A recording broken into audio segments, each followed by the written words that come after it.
air raids of yesterday and last night, only a few hours past, it is reported this morning that German bombers and fighting planes are again over southeast British coastal towns. I'm not good at getting up early, really early.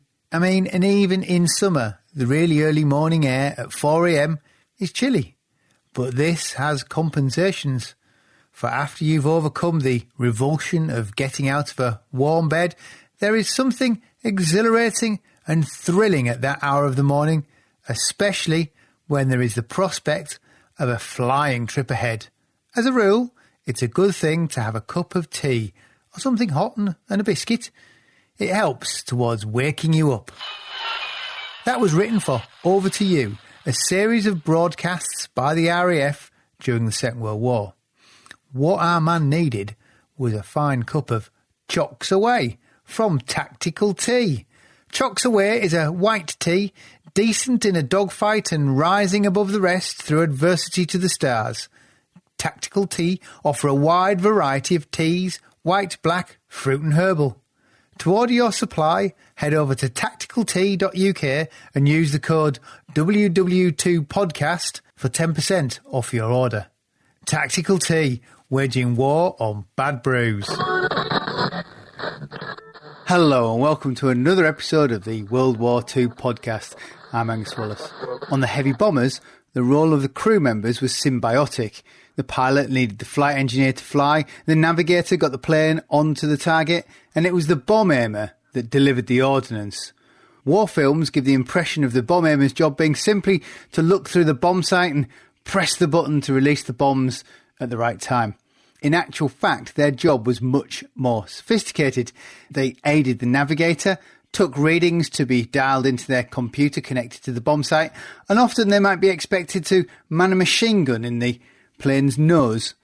In this episode, I'm joined by Colin Pateman. If you recall, in episode 76, I talked to Colin about flight engineers. Well, he's been busy since then and has just completed a new book, Aiming for Accuracy, which focuses on bomb aimers in the RAF.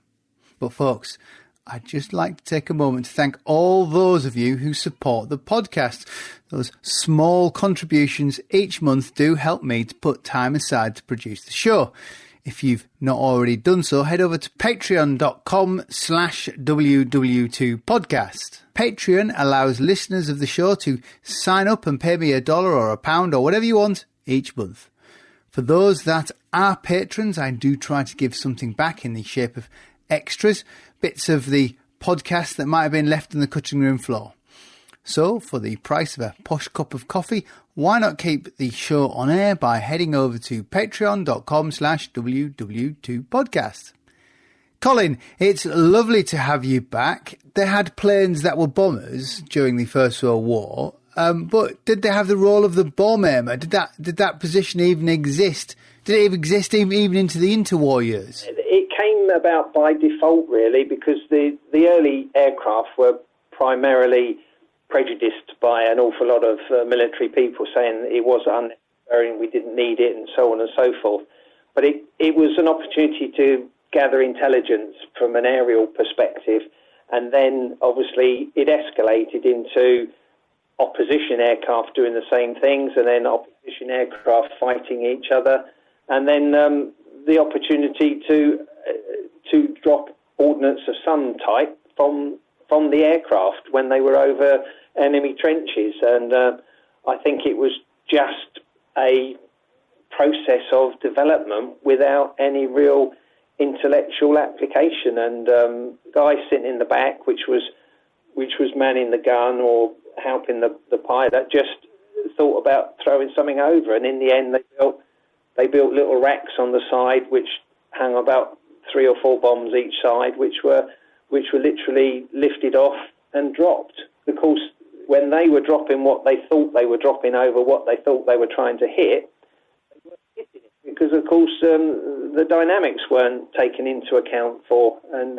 that led to ultimately the professional approach to the position. Yeah, it's fascinating. I hadn't really thought about it. You start lobbing bombs out of planes. It's very arbitrary where they're going to hit in those First World War planes. Yeah, I think they found that with the trench system. The trench system itself was very extensive, so they weren't looking to really hit a target. They were just flying along a trench line and ultimately dropping something, hoping it would inflict some casualties and injuries. But unless they flew along the line, they had virtually no hope of hitting it. But of course, if you fly along the line, then you've got all the defences in a prime opportunity to actually use you as a target. So it was contrite in most respects.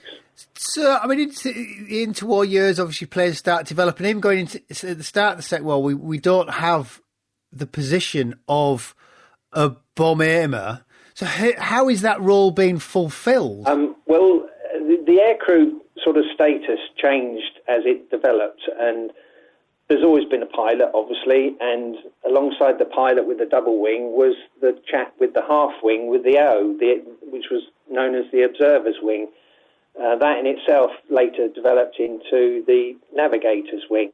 It was from that position, really, that you had an aircraft that had a crew of two, where you had the navigator or the observer who's assisting the pilot, and then if there was any ordnance being carried in that aircraft, that also fell to the navigator observer to drop. So in the light bombers, the early Blenheims, for instance, they had a capability of quite poor loads, but it fell to the role of the observer navigator to be responsible for dropping it. It wasn't particularly accurate. At the start of the war, the prophecy was that we won't need much in the way of large bombs because we won't be engaging in heavy bombing activity. So that's why it had very little impetus in the early stages. But it developed in a indirect way according to the requirements that developed as war escalated. Well, I'm not completely sure of my timeline here, but the book report comes out in 1941, and it's I think it's critical of RAF accuracy, isn't it? Is that a spur for them to create the bomb aimer, or is the bomb aimer already? No, there was great prophecy that if we're going to drop bombs, then they should really fall on or very close to proximity to the target.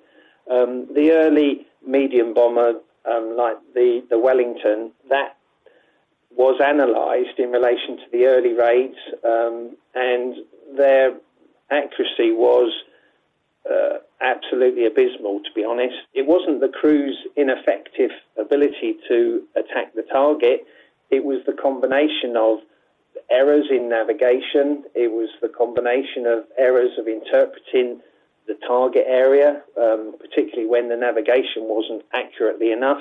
It was not uncommon for a bomb load from a Wellington to be several miles away from the intended target. And of course, in the early days, the orders were that targets would only be bombed if they were relatively sure of where they were and the object of the target, because in the early days, target allocations were very specific to agreement with Air Ministry about the relativity of why we should attack that target. And we know that changed significantly as the war progressed. But in the early days, it was one target, it was known what the target was, and the object was to fly there as accurately as possible and only drop the bombs if we really felt that we were over the right target. And sometimes that was believed to be accurate, but when it was analysed by photographic evidence or other means, it proved to be grossly inadequate in accuracy. Is it the book report that identifies, is it creep back or drag back as a problem? No, the early days there were quite low numbers of aircraft involved. Sometimes a flight in a station might only be 6 or 7 aircraft. There'd be 2 flights, and there'd only be maybe 6-8 aircraft deployed. So the numbers were low and the accuracy was supposed to be quite precise. As war progressed and the requirements changed and the target philosophy changed, particularly when the heavy bombers came into being in more significant numbers. So you're talking about the Halifax and the Lancaster and the Stirling. They were combined into larger groups of aircraft from numbers of squadrons, and the object was thought that with a greater number of aircraft that we will hit the target and we will attain the objectives that were required. But one of the early faults that came there was that the inherent characteristics of when you've got a number of aircraft going to one target, they were due to go over and at timed intervals, but relatively close, that the first aircraft, if their bomb load was on the southern periphery of the target, but still in the target area, the aeroplanes following, dropping their bombs on that particular target which had been identified and was clear to be seen, that a lot of the bomb aimers would preempt it a little bit by thinking they were dropping on that particular target, but in actual fact it was just a little bit short. So then you created a situation where the one following thereafter also, and you had an elongated target area which actually crept back from the primary target. So it wasn't by intent, it was by default that took place. It's fascinating. I hadn't really thought of it by that way. You know, if the first man dropping his bombs out and others following on and trying to aim for the same spot, you kind of it kind of backs up the idea of area bombing. It was occurred to me, if you realise that that's happening, let's just flatten whole areas rather than attempt to. Early on in the war, the concept of area bombing wasn't a concept that was given any credibility at all. The rules of war changed in relation to the methods of winning the war when it was projected that one of the objectives could be that we destroy the significant areas of industrialisation without trying to pick out one particular factory. We will actually try to destroy all of the infrastructure around those factories, that possibly the term carpet or area bombing took place. And in that scenario, you're then talking about even greater numbers of aircraft carrying greater bomb loads of more significance and variety, with incendiaries, blast bombs, penetrating bombs, time delay bombs, and the combination of those delivered in the combination of aircraft from multiple squadrons over one target, hopefully destroyed the infrastructure, which meant that maybe it was an infrastructure where they were building diesel engines for vehicles and for submarines, or aircraft, Focke-Wulf sort of factories, that a lot of the area around it would also be destroyed. But if you had creep back in that scenario with a bigger significant number of aircraft and a bigger payload of ordnance, and the creep back took place, then clearly all of that effort was being wasted, because a lot of that ordnance was falling into open land. And that was preempted by the development within the object of trying to improve accuracy of the pathfinders and having aircraft that actually controlled the bomber streams from the air. And they would be instructing advice to crews to correct their flight paths onto the target and to bomb specific coloured target indicators, which would be dropped to recorrect creep back and to recorrect errors which were commonplace and naturally always going to occur. The bomb aimer as a position, when does it come about? Is it driven by So the need to improve, how much is it driven by the need to improve accuracy, and how much is it driven by the fact that you've got a plane that can have a dedicated position for a bomb aimer in the heavy bombers? I think it's both. You've got a scientific development program going on all the time, which is developing bomb sights. Bomb sight development in itself was a scientific approach to dynamic physics which needed to be conquered. Some of the early bomb sights were quite large devices, quite complicated. They needed a bit of a dedicated approach to being able to use them and interpret them properly and correctly. So therefore, whereas we've had one chap who was a navigator and a bomb aimer, and he was doing two important jobs, there was a requirement for the training and development of a particular individual who in the early days was always known as an air bomber, to operate the devices so that you could get the best results.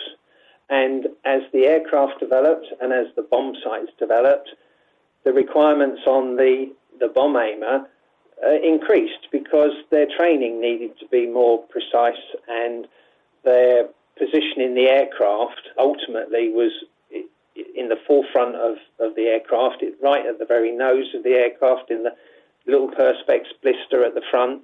Normally he's laying on his tummy, his head's foremost into the perspex bubble at the front, and he's looking down and into the bombing devices that he's operating. It became a very complicated and technical post in a heavy bomber. Normally we relate to possibly the Lancaster and the Halifax as being the penultimate big, heavy bombing platform aircraft, but preceding that was the Stirling, which was a massive aircraft. It didn't perform as well as the other two, but it still had a dedicated bomb aimer's position in the front. We also need to be aware that these technical achievements were attainable by qualifications, but also in the front of both the Halifax and the Lancaster and the Stirling, in actual fact, there was also a front air gunner's position to deal with fighters attacking the bomber from a frontal position. And that role also fell to the bomb aimer. So the bomb aimer was able to man the guns, to defend the aircraft. He had a natural position of observation from the front. He was able to report to the pilot and was required to report to the pilot on observations that he saw from the ground. That would naturally be to assist the navigator. So he would be communicating with the navigator to say that he's seen a certain point, which hopefully cross-referenced with the navigation. And overall, the bomb aimer is the penultimate individual in that aircraft who makes the decision over the target to press the button that actually deploys and drops the ordnance. So his decision it doesn't rest as in the success or not success of the operation, but this individual is the one person that ultimately takes the final act, which is to press the button to drop the ordnance on what he believes is the best opportune moment to destroy the target that has been set before them. I look at my notes, I can't find it. I have a funny feeling when it comes to rank, he's on isn't there a rank structure on par with the pilots? Well, the rank structure in the RAF is never proportionate or appropriate to their duty in the aircraft. The rank structure in the RAF was obviously officer and other ranks being sergeants, warrant officers, flight sergeants, and it was not unknown to have a uncommissioned man, a flight sergeant, to actually be in charge of the aircraft in the air because he happened to hold the status of a pilot. So consequently, you could get a bomb aimer who is an officer, a pilot officer or flying officer, who is subservient to a non-commissioned officer, a sergeant pilot, but his duty is not rank related. It is totally incidental. The rank is incidental in the aircraft, but it is more unusual to find higher ranking officers doing bomb aimer duties. Right. Now, you were talking about the bombsight. You see them depicted in films, and it's literally a button. The guy sat there with a button in his hand, and he's looking through a little eyepiece, and he just sort of presses the button. They're incredibly sophisticated, aren't they? I mean, the Americans obviously have the Northern bombsight, which can famously drop a bomb through a pickle barrel from however many thousand feet.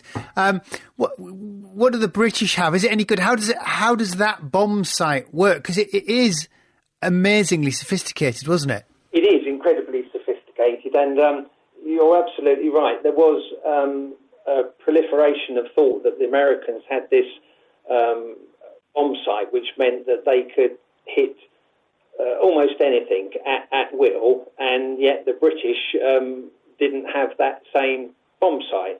That concept was slightly skewered by the fact that the American bombsight within the American bomber was obviously inevitably always undertaking daylight operations. So actually identifying and locating a target in daylight is many, many times easier than trying to find that target at night, where the proliferation of RAF bombers were operating on a regular basis.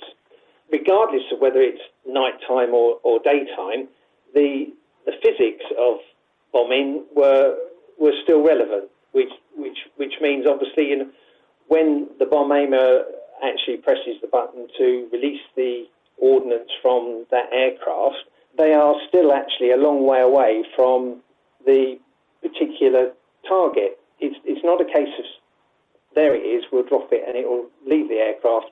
It will drop down vertically and it will hit the target. The wind velocity, the trajectory, the wind speed, so many factors fall into place. And the one thing that I became enthralled about, because I didn't know about the subject, was that the heavy bombers, the Halifax in particular and the Lancaster, had a thing called a computer. And of course, in that time, the word computer doesn't have the ramifications that it does to us in our daily lives now. But there was a device made obviously by the scientific world, which was a bombing computer. And it was a big, large, suitcased device, which was in the bomb aimer's compartment. It was a big, chunky thing. It was protected by some steel cables on the outside, not cables, tubing on the outside, which created a case for this to sit in. And that had the capability to coordinate and assess the height of the aircraft, the airspeed of the aircraft, the predicted wind, the drift angle of the aircraft, the sighting angle, which is the angle at which the bomb aimer is sighting the target, and the actual course of the aircraft. And that mechanism was quite complicated. It needed to be calibrated properly before the aircraft actually departed the airfield by the bomb aimer. But that was connected to the device which the bomb aimer is looking through. So you've got an interconnectivity with all of these inputs going into it. And when the bomb aimer actually made his decision to press the button, ultimately it wasn't because he could see the target below, it was because his crosshair on the target mechanism predicted within all of those factors that when he sees his crosshairs on what he perceives to be the target, that all of the trajectory factors, the wind speeds and all the other influencing factors on the ordnance were taken into account so that when the bomb dropped, it would actually end up its journey onto the target that was being targeted by the bomber streams. I found the subject of looking at, I'm not a particularly scientific individual. I found when I was researching for the book the subject of this computer quite enthralling, but I have to admit, as much as I can read that it has interrupter blades, it has bellows brackets, it has cams, bobbins, levers, displacement units, driven gear for shafts and speeds, and it leaves me not really understanding it, other than I'm in awe that the scientific development was at the level that it was at that stage in the Second World War. The subject is quite amazing. In my book, I think I include a photograph of the computer with the identification plate, which basically identifies the computer, when it was made, which aircraft it was allocated to, when it was taken out of that aircraft, when it was serviced, when it went back in. So these were very important devices. I was actually quite enthralled by the whole subject, because the word computer was probably what threw me. It was probably one of the early concepts of using the word computer, and even to this day, I find it strange that you look at this and it says, Lancaster so and so. This computer is sighted to this paired to this sighting head, and the word computer's there because it's not a computer in the way that we know a computer, but it obviously was a computer, and it's dedicated to the attainments that were aspired to and achieved throughout the bombing campaign of the war. And it threw me because I thought it was interesting, because I hadn't realised this level of sophistication. In the bomb aimers, obviously having to input data into this thing, and it is computating, if that's the right way of putting it, to make the adjustments. So I guess it is, but it's just not, as you say, it's not that sort of electronic circuit boards language thing that we have now, but it's doing some mathematical jiggery-pokery on what the bomb aimer is inputting, all this, altitude, wind speed, where how fast we're going. I was interested, and that's calibrated. And there's Bombsite Bertha, isn't there? There's a WAF who travels around calibrating these sites. Yes, that was Bombsite Bertha. Again, was a name given to a young lady who was part of the scientific development program, because of course you've got people developing the computer, you've got people developing the various marks and upgrading models of the actual aiming device at the front. But the most important factor is that there are ground crews and ground people responsible for maintaining and servicing all of this equipment. But it also became a realism to people that you can train the bomb aimers to a high level of competency. The scientists can develop the equipment to the best of their ability and install it in the aircraft. But if the equipment is not installed properly, paired properly, and worked properly, you can still get a bomb aimer do his absolute very best, but it won't attain the end result because maybe the bomb site's not quite paired properly with the computer and the other equipment. So Bombsite Bertha, as she became known, she had a particular interest in developing the bomb site technology as a civilian, and she had a personal interest in calibrating and making sure that when there were minor developments or significant developments, she would pay a visit to the airfields and communicate with the bomb aimers and actually go up on daylight training sorties to ensure the equipment was being fitted properly, calibrated properly and used properly. Sadly, she actually fell victim and became a casualty when the aircraft in which she was flying crashed in poor flying circumstances. So that's a very good example to explain how it wasn't just all automatic. It wasn't aircraft factories making the aircraft, installing it. It turns up and then it's flown. This was technology and development that was on a regular, ongoing basis.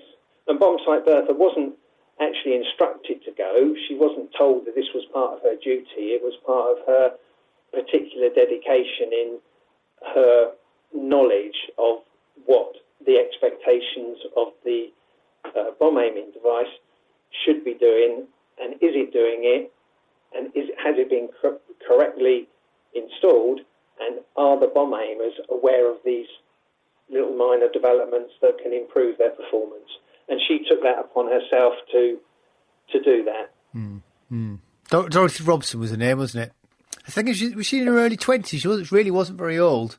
No, she wasn't very old at all. I went to the International Bomber Command Centre and did some research on her, and her name also sits in the memorial at the centre, and I chose to specifically go there to have a look at her name in the memorial, put a poppy on her name, and in fact I took a photograph, and that features in the book as well. So the bomb aimers, the selection process, how are they choosing who's going to be a bomb aimer? My mum always said that she thought my uncle, who was a bomb aimer, was a failed pilot, which is why he became a bomb aimer. But that I have no idea if that's true. I mean, what are the RAF looking for when they're selecting in their selection process? When it became obvious that there is a need for a dedicated bomb aimer, or air bomber, as they like to call it, they were aware that this was a technical post. It was a post where these individuals do need to be able to have the elements of knowledge that they can apply in circumstances, in dire circumstances, that they could problem solve and resolve issues and be competent in using this complicated situation of vector bomb sites, and know about the influence of wind, know about the vertical motions of a bomb, understand the horizontal motion of a bomb after it's left the aircraft. So they were actually seeking people with some academic capability, and it became a post which was dedicated, and therefore the selection process became relatively easy because there were people applying who clearly wouldn't have that capability, and there were people applying that clearly had a good technical capability. I suppose there was always this aura that the most competent person that the RAF employ is the pilot, but in actual fact that's not actually the case. The pilot is obviously of ultimate importance, but no more so than the navigator or the bomb aimer or the flight engineer or the air gunners that spent all those hours sitting in their turrets defending their guns if necessary. The roles were different, and because the roles were different, the selection process became quite specific, and the training process also became quite specific. The crews came together not automatically. As they qualified for their positions, the shortest course was probably the air gunner.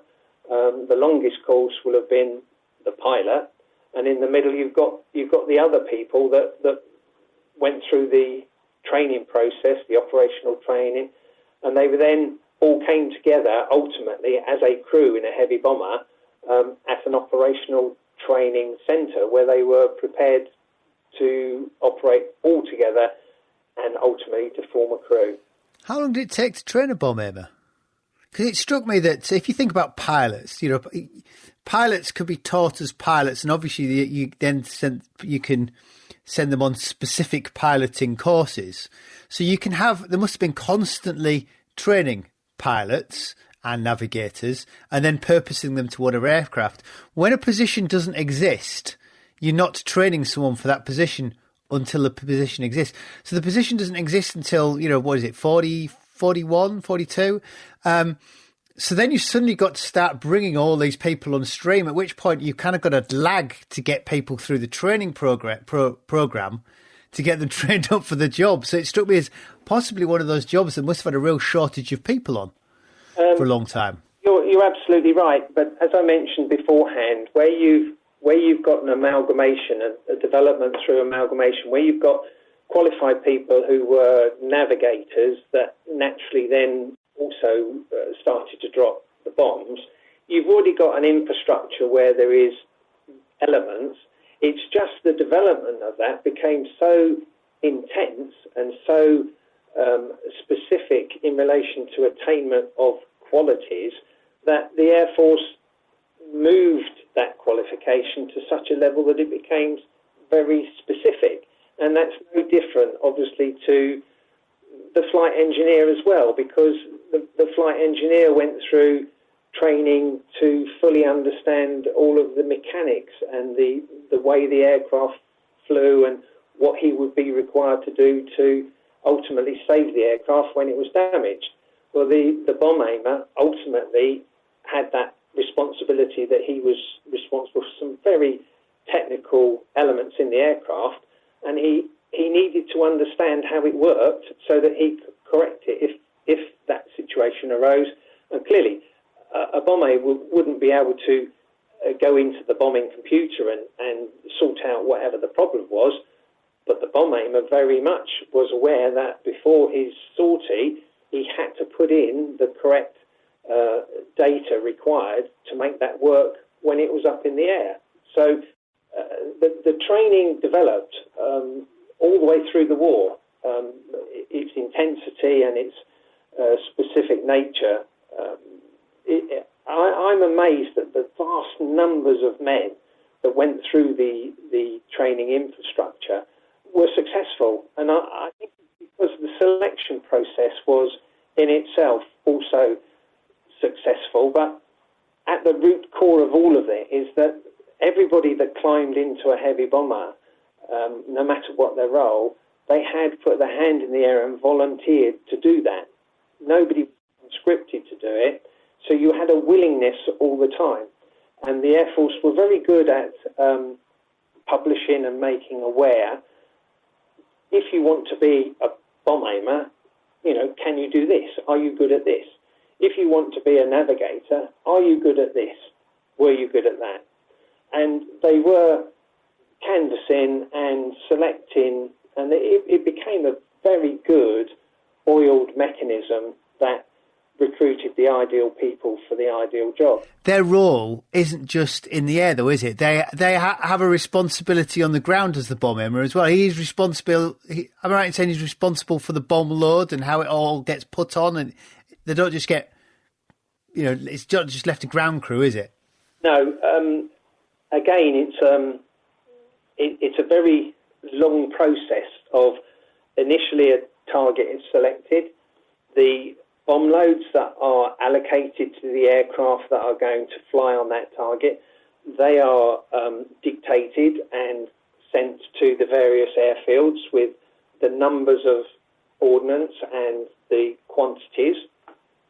They are communicated in a secure fashion across the board. Obviously, the commanding officer of the airfield will be aware of the target, will be aware of the bomb loads.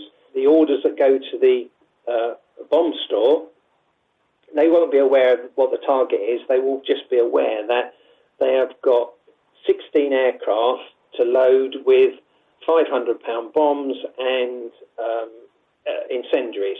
And it will be dictated how they're going to be loaded into the platforms, the bomb-carrying platforms of the aircraft. The armourers are responsible for taking that ordnance from the bomb load onto the airfield and ultimately hoisted into the actual aircraft. The bomb aimers themselves were obviously aware of the ordnance that they were carrying, and it's not it was not uncommon for a fairly strong relationship to exist between the bomb aimers, which is obviously a dedicated role, and the armourers themselves. They were obviously respectful to the rank infrastructure that existed in the RAF, and the majority of people that were dealing with the ordnance were non-commissioned men, airmen, leading aircraftsmen, sergeants, flight sergeants.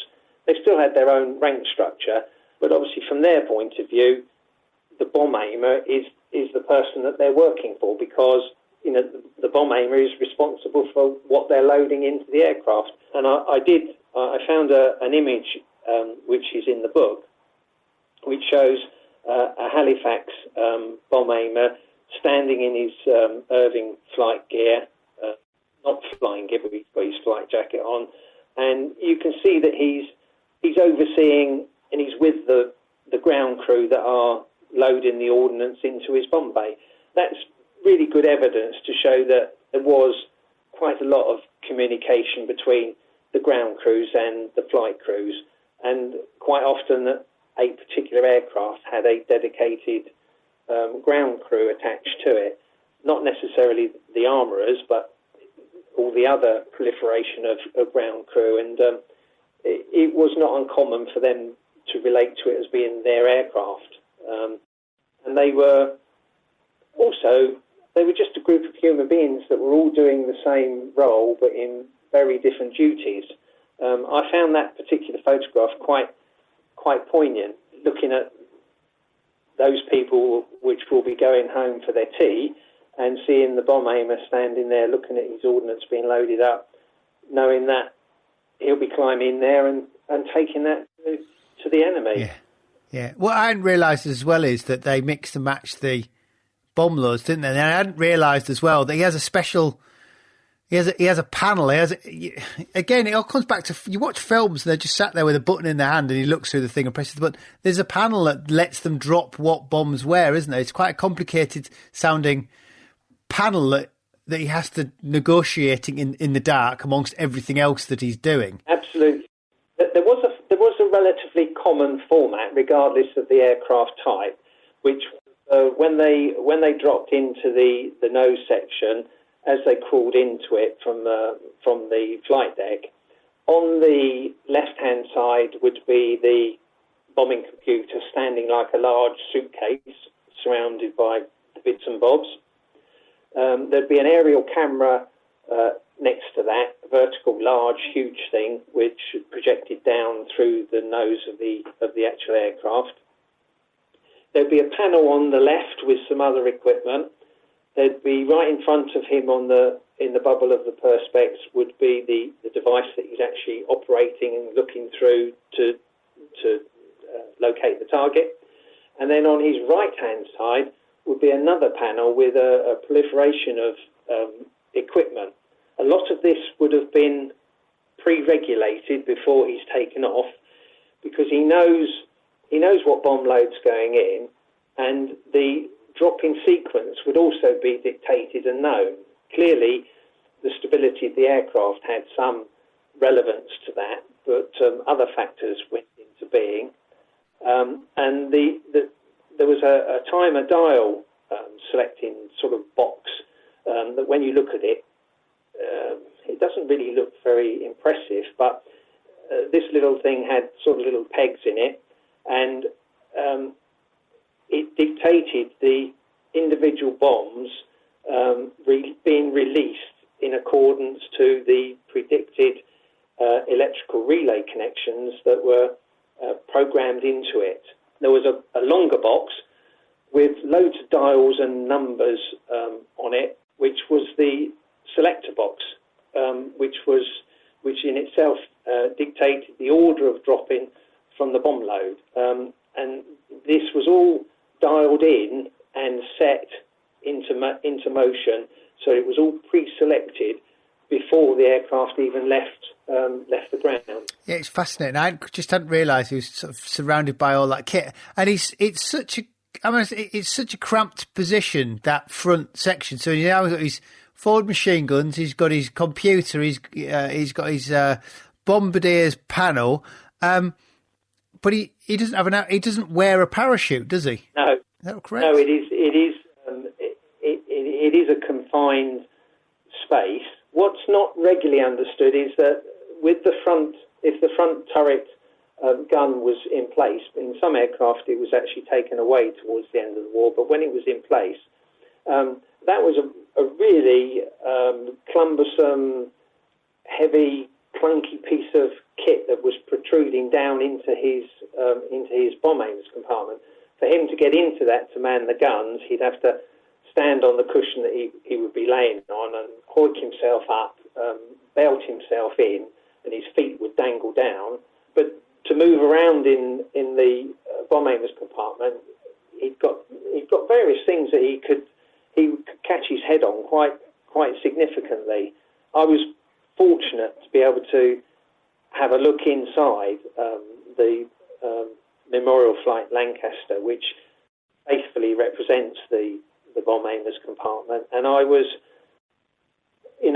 struck how confined it was, but also you've got to realise that he had some very dimming lights that he could work to, but overall it's dark.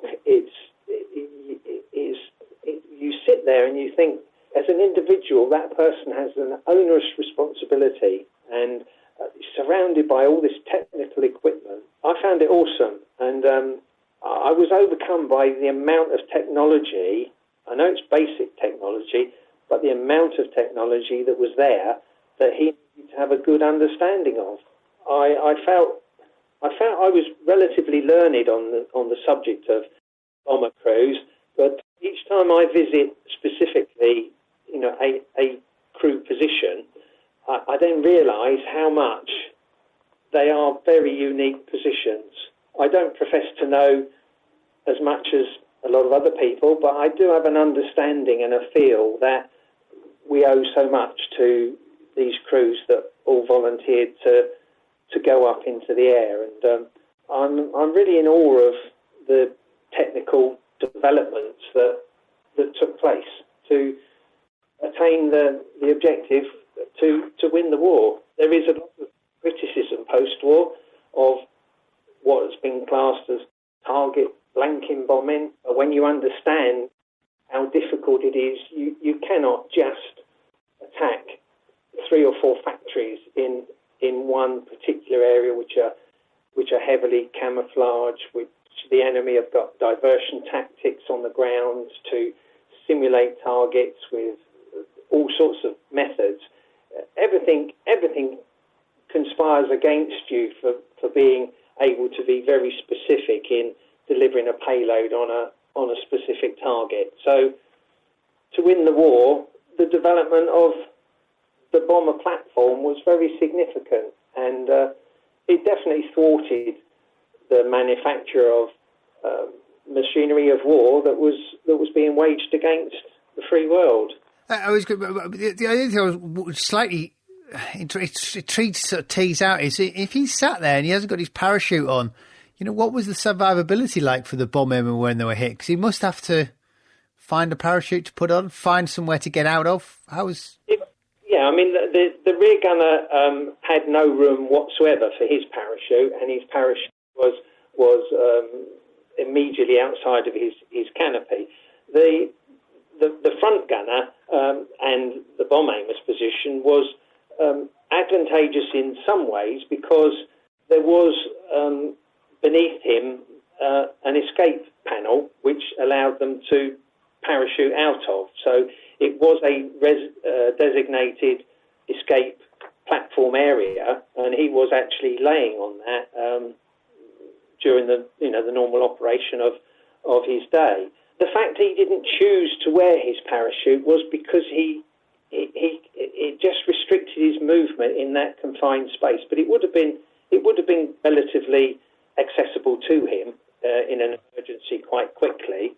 There was one statistic which I found about survivability between the Halifax and the Lancaster, which was that it wasn't publicised and it wasn't made known at the time, but actual fact, crew's survivability was increased from those that were flying in the Halifax and were not so advantageous to the crews in the Lancaster.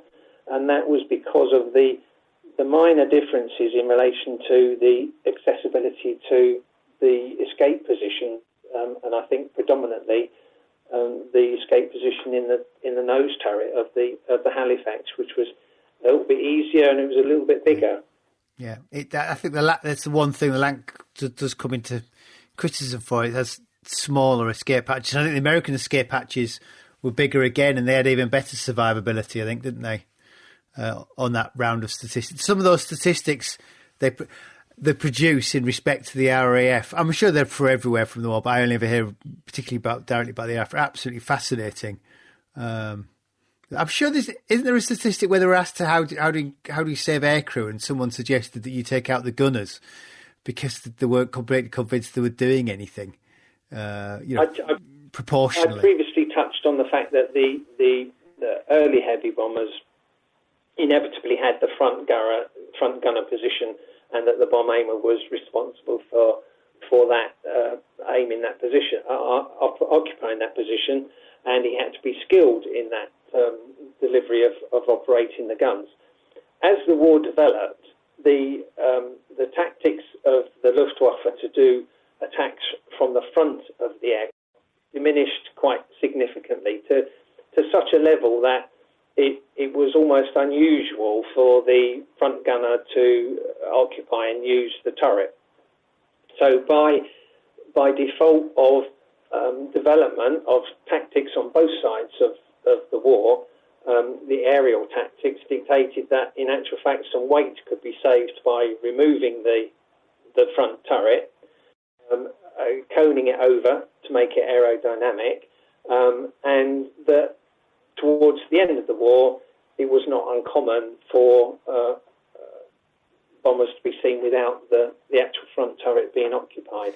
I might be wrong, but I'm pretty sure it's to do with the Luftwaffe pilot skill. I think head-on attacks were more successful, but you had to have an extremely skilled pilot.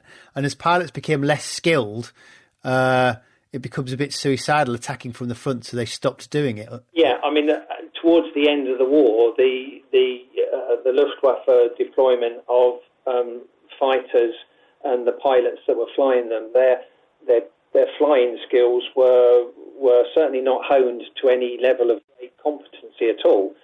Their losses were significant, and they really wanted to just get the aircraft into the sky regardless of the competency of the aircraft. So yes, I think that was inherently one of the reasons why that changed. But I think it's an important point to remember that as the war went on for several years, and there was evolution, not only just evolution in the scientific technical development of what was operated by the bomb aimer, but the enemy tactics became more developed and more significant. It may be that they lost the capability for greater Luftwaffe pilots that could shoot down the aircraft, but on the ground they were making significant elements of confusion to try to pull bomber streams, bomber target areas away from primary targets. There was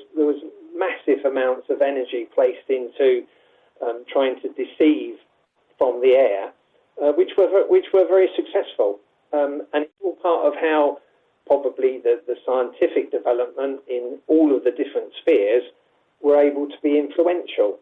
Well, as we start to wander into tactics of the Luftwaffe, it's probably a good place to finish. Colin, thank you. As with our discussion on flight engineers, I thoroughly enjoyed that. Loyal listener, if you want to know more about the role of the bomb aimer, the book to read is Aiming for Accuracy, Bomb Aimers by Colin Pateman. I will, as ever, put a link on the website. Don't forget, if you'd like to support the show, head over to patreon.com/WW2podcast, where you can see a video of me explaining how it all works. Next time out, we'll be looking at stop lines that were built in Britain due to threat of German invasion in 1940. So until then, I'm Angus Wallace, and thanks for listening.